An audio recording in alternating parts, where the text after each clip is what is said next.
Halo Mario Booster, selamat datang kembali di channel Mario Angelo. Suicide Squad versi David Ayer ini makin memanas ya, dengan dirilisnya berbagai macam detail dan juga naskah serta foto dari shotnya yang belum sempat ia edit. Apakah jangan-jangan proyek ini akan segera dirilis oleh pihak David Ayer seperti halnya nasib Zack Snyder kemarin? So Mario Booster, let's break down this video.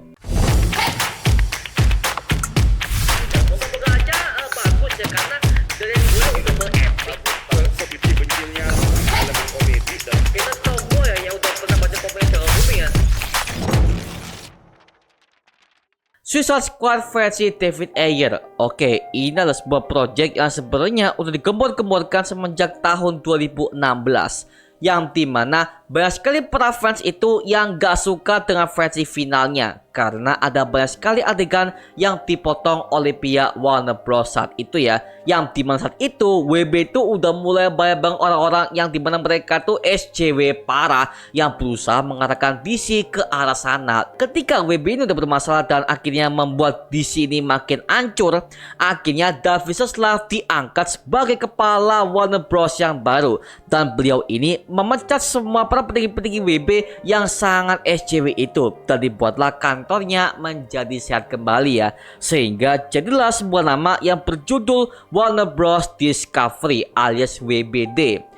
Jujur aja guys ya, gue adalah satu orang yang sangat mendukung jika Project Aircut ini akan dirilis di bioskop ataupun di pihak streaming ya. Tapi sayangnya project ini belum ada lampu hijau dari James Gunn sebagai kepala DC Studios yang baru untuk mengizinkan David Ayer merilis film tersebut.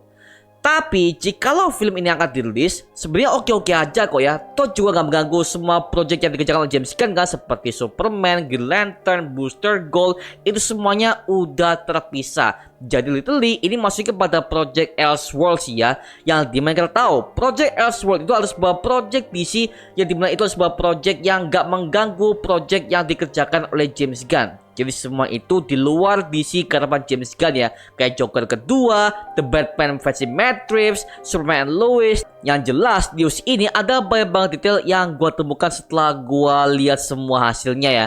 Terutama sebuah poster yang diupload oleh David Ayer dengan bertuliskan Release the Ayer Cut. Tapi masalahnya gue menemukan ada sebuah kesalahan, yang dimana di bagian bawahnya ada sebuah logo JL2 dan juga JL3. Ini gimana maksudnya nih? Bisa gue asumsikan bahwa ini adalah poster yang dibuat oleh para fans yang merindukan masa kejayaan DCU kembali. Dan David Ayer pas ngeliat, mungkin dia udah ngeliat, oh ini bagus nih, langsung di-upload di sosial medianya.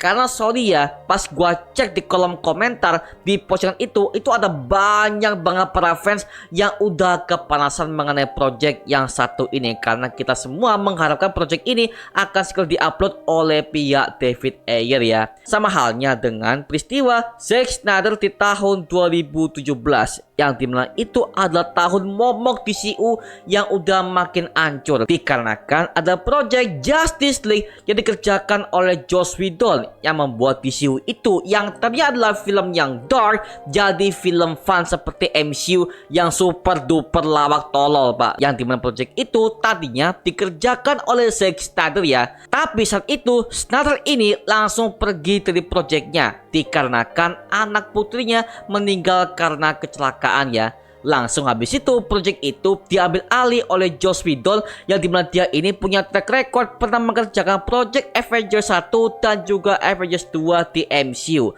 Tapi ketika dia mengerjakannya, itu semuanya berubah total dan juga makin hancur pak. Anjir lah, Batman gua dibuat tolol pak di film itu pak. Kesel banget gua ngeliatnya. You're gorgeous and fierce and strong and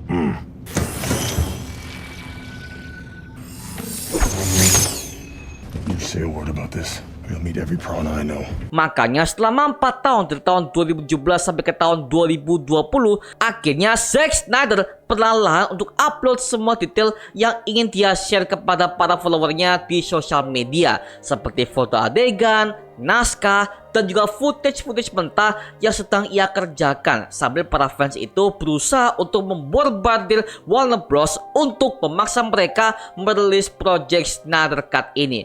Dan akhirnya hal itu dikonfirmasi di acara DC Fandom tahun 2020 pas zamannya COVID, yang dimana akhirnya semua event itu dibuat online.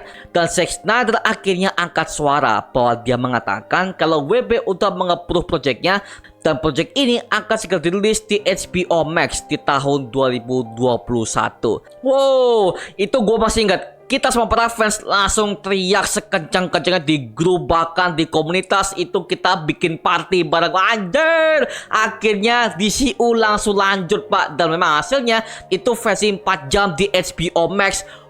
Itu adalah film superhero paling terbaik yang pernah gue lihat. Karena apa? Semuanya lengkap dan juga dikemasnya dengan begitu detail sehingga kita sebagai para fans bisa mengerti. Oh, inilah DCU. Oh, inilah Batman, Superman, Wonder Woman, The Flash, Aquaman. Wah, assemble. Langsung dibuatlah sebuah kisah yang sangat gokil banget itu ya, seperti itu. Nah, permasalahannya, apakah kejayaan itu akan terulang kembali ke versi air cut ini? Karena setelah gua lihat dari fanboy-fanboynya, itu juga masif banget sih, seperti zaman-zamannya Snyder Cut dulu. Apalagi di versi asli film ini, dia udah mengatakan bahwa kita akan mendapatkan banyak sekali pendalaman karakter yang lebih dalam dan juga lebih signifikan. Seperti contohnya ada sebuah adegan ketika kedekatan Joker dan juga Harley Quinn juga makin dalam. Dan juga ada berbagai macam plot untuk bangun sebuah karakter seperti Deadshot, Killer Croc, Katana, bahkan sampai villain utamanya yaitu Enchantress. Karena maaf Ben, setelah gua rewatch di versi filmnya, Enchantress ini dibuat sebagai villain yang kurang asik untuk diikuti karena kurang adanya pendalaman karakter yang lebih dalam. Meskipun dia dibuat gotik dan juga dibuat lebih serem ya, tapi tetap kalau developernya kosong, ya udah jadinya hambar. Jadi gue sebagai fans tuh gak merasa terancam dengan kehadiran sosok Enchantress di film itu. Justru gue lebih merinding kepada Lex Luthor di versi Batman v Superman. Oke, gue yakin banyak banget dari kalian yang gak suka dengan villain yang satu ini, karena ini adalah versi Lex Luthor yang sangat berbeda dari versi originalnya. Tapi maaf, gue sebagai para fans sangat suka dengan versi yang satu ini. Karena apa? Karena ketika dia tampil, dia itu selalu mengeluarkan sebuah gestur yang sangat gak nyaman. Seperti ketika dia ngobrol, ketika dia melancarkan serangannya. Bahkan kita diberitahu kenapa dia itu sangat benci kepada Superman. Well, itu semuanya udah kita lihat di film Man of Steel ya. Karena kejadian soal penyerang kota Metropolis. Ya seperti itu. Makanya ya gue sebagai fans ketika melihat itu, oh my god, ini adalah Lex Luthor yang berbeda tapi dapat sisi kejamnya pak. Mohon maaf Ben, makanya gue sangat suka ketika Jesse Eisenberg ini memerankan karakter Lex Luthor yang sangat gokil banget. Zack Snyder ini berhasil menyulap dia sebagai sosok villain yang sangat mengerikan seperti pada versi komiknya. Cuma di versi ini agak sedikit lebih psycho lagi ya, lebih gila, lebih gokil lagi. Wah, lebih brutal lah seperti itu. The red capes are coming. Do you know the oldest lie in America, Senator? To deliver me from Daddy's fists and abominations. God is all powerful. He cannot be all good. Dan hal itu gue rasakan sebaliknya ketika Enchantress tampil di film Suicide Squad ini ya, yang dimana gak ada background story-nya, gak ada developernya, dan juga plotnya juga agak gimana-gimana. Karena apa? Karena semuanya di-cut oleh pihak WB. Makanya gue butuh banget versi air-cut ini agar supaya bisa mengimbangkan sebuah plot cerita yang tadinya di-cut. Sekarang dengan versi lengkapnya kita jadi lebih tahu bagaimana plotnya, bagaimana karakternya, bagaimana endingnya, bagaimana konklusi. Kita butuh itu pak. Makanya gua nggak peduli kalau kalian mengatakan, oh bang, lupakan aja bang, jangan udah list lama tuh, nggak usah diupload lagi bang, kita fokus kepada James Gunn aja. Ya mau maaf men, gua sebagai fanboy DC ya, gua sangat mengharapkan kalau project ini akan segera dirilis oleh pihak David Ayer. Karena gua pengen tahu aja, karena setelah gua lihat dari foto-fotonya, naskahnya, bahkan detail shotnya udah ia share di Twitter, itu asik banget pak, asik banget. Contohnya, gue melihat ada fotonya Deadshot dan juga Harley Quinn ini lagi perciuman yang diperankan oleh Margot Robbie dan juga Will Smith ya. Oke, perlu kalian tahu di komiknya Deadshot itu pernah pacaran dengan si Harley Quinn, walaupun si Harley Quinn ini masih ada hubungan dengan si Joker ya, seperti itu. Makanya ini adalah hubungan cinta segitiga antara Deadshot Joker dan juga Harley Quinn. Dan hal itu akan diangkat di versi filmnya. Makanya gue pengen tahu bagaimana kisah cinta antara Deadshot dan juga Harley Quinn. Dan akhirnya di film itu David Ayer udah mengkonfirmasi kalau Jared Leto ini sebagai Joker akan dibuat jauh lebih panjang dan juga jauh lebih berarti. Karena di naskah itu kita bisa melihat Joker ini punya banyak banget screen time untuk tampil di film Suicide Squad tahun 2016 itu. Seperti ada adegan ketika dia bersama dengan Harley Quinn dan bagaimana dia pernah bertarung dengan Batman versi Ben Affleck. Karena kan di film itu kan kita udah tahu bahwa Joker ini terkoneksi dengan Batman-nya versi Ben Affleck yang dimana mereka ini udah satu universe ya, seperti itu. Makanya gue pengen tahu bagaimana pertarungan mereka, bagaimana masalah mereka, dan juga bagaimana Joker ini ketika pertama kali melawan Batman ini Pak. Seperti itu katanya di naskah itu sudah jelaskan semuanya. Maka dari itu gue sangat bersemangat banget kalau misalkan naskah ini akan di-approve dan juga akan diperpanjang oleh Warner Bros ya, seperti itu. Karena mohon maaf Ben, buat kalian yang belum tahu, Jared Leto itu adalah aktor yang sangat berbakat banget. Bahkan dia pernah memenangkan penghargaan Oscar loh ya. Sekali lagi, kalau ada aktor yang udah menang Oscar itu gak bisa diremehkan dari quality actingnya, karena pasti bagus men, seperti itu.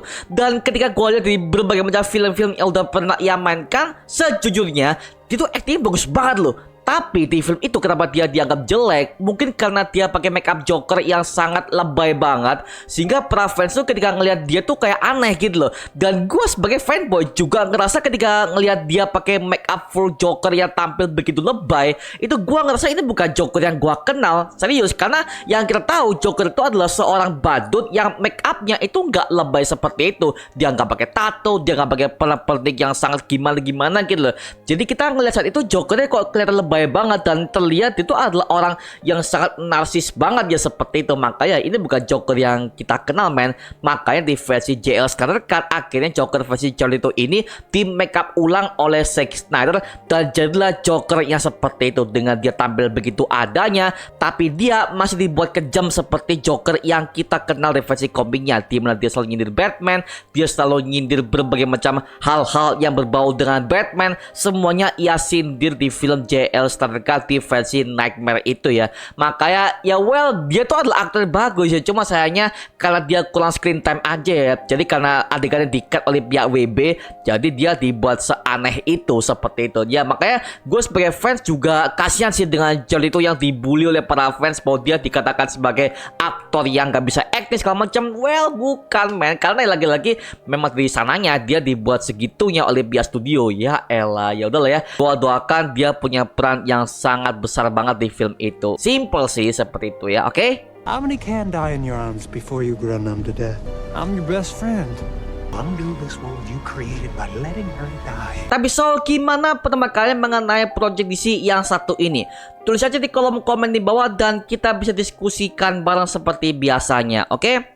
Itu aja mengenai video kali ini. Jangan lupa like, comment, dan subscribe untuk mendukung gua buat video mendidik dan menghibur kalian semua. Karena gua janji sebisa mungkin gua akan buat video seperti ini lagi untuk kalian semua. Dan jangan lupa untuk follow semua sosial media kita di Instagram, Twitter, TikTok, bahkan Spotify kita ya. Linknya untuk siapkan di kolom deskripsi di bawah. Karena situ kita juga update berbagai macam konten terbaru buat kalian semua. Dan kalau kalian ingin join bersama kita di grup komunitas, langsung aja join di grup WA kita namanya Mario Booster Official. Linknya untuk gue siapkan di kolom deskripsi di bawah. Dan juga terima kasih buat kalian yang udah bergabung ke membership community. Nama gue Mario Angelo dan sampai ketemu di video berikutnya. Adios semuanya. Woo!